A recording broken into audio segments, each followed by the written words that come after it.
আল্লাহ মালাকুল মাউত কে বলবেন, মালাকুল মাউত কি অবস্থা? বলবে সব শেষ। মাইয়াব্বা, কে বাকি? মালাকুল মাউত বলবে জিনেরা বাকি, যাদেরকে দেখা যায় না। আল্লাহ বলবেন জিনদেরকেও শেষ করে ফেলো, রুহু কবজ করো। মালাকুল মাউত আজরাইল জিনদের রুহু কবজ করবে। আল্লাহ এবার জিজ্ঞেস করবে, ইয়া মালাকাল মাউত আখবিরনি মাইয়াব্বা, এবার বলো আর কে বাকি? মালাকুল মাউত বলবে, আল্লাহ মানুষগুলো সব শেষ, জিনগুলাও শেষ, এবার বাকি ইবলিস শয়তান। কে বাকি?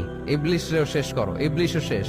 আল্লাহ আবার জিজ্ঞেস করবেন, ইয়া মালাকাল মাউতি মাইয়াব্বা, আর কে বেঁচে আছে বলো? মালাকুল মাউত বলবে, আল্লাহ আপনার কথা অনুযায়ী পৃথিবীর সব মানুষের রুহু কবজ করলাম, সব জিনদের রুহু কবজ করলাম, ইবলিসের রুহু কবজ করলাম, এখন আছে শুধু ফেরেশতা। আছে কারা? যাও ফেরেশতাদের রুহু কবজ করো। ফেরেশতাদের রুহু কবজ হয়ে যাবে। এবার আল্লাহ জিজ্ঞেস করবেন, ইয়া মালাকাল মাউত আখবিরনি মাইয়াব্বা।